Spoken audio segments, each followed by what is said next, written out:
Hi, I'm Al. Great to meet up with you yesterday and do a little bit of work on your wedge play. As we discussed, we need to change the setup slightly so that the stance is narrower, as we can see here.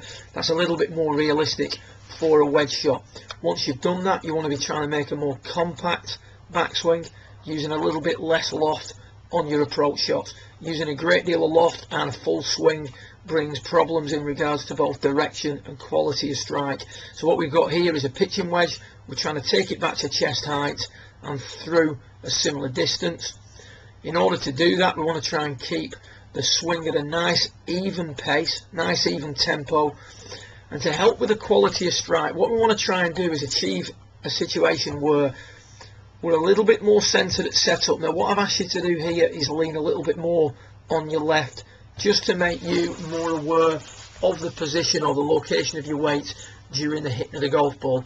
Any player who hits the ground behind the ball moves away from the target in the downswing. So what we see here with our friend on the right is a backswing where he stays nice and centered, and then during the downswing he drives forward. You can see there he doesn't move back, drives forward.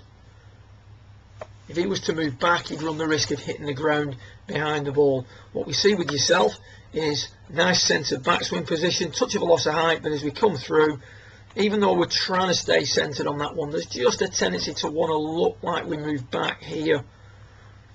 Now in this situation here, or this instance here on the left, we've actually got that right leg straight.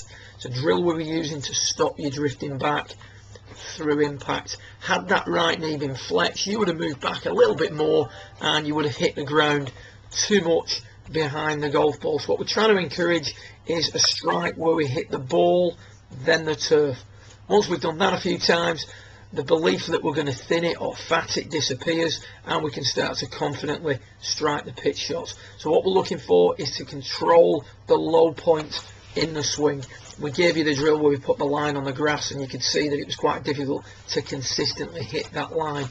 The better the player, the more consistently he would make contact with that line. So good luck with it, and I'll see you again in a week or so's time to do a little bit more work on this and your long game. Well done.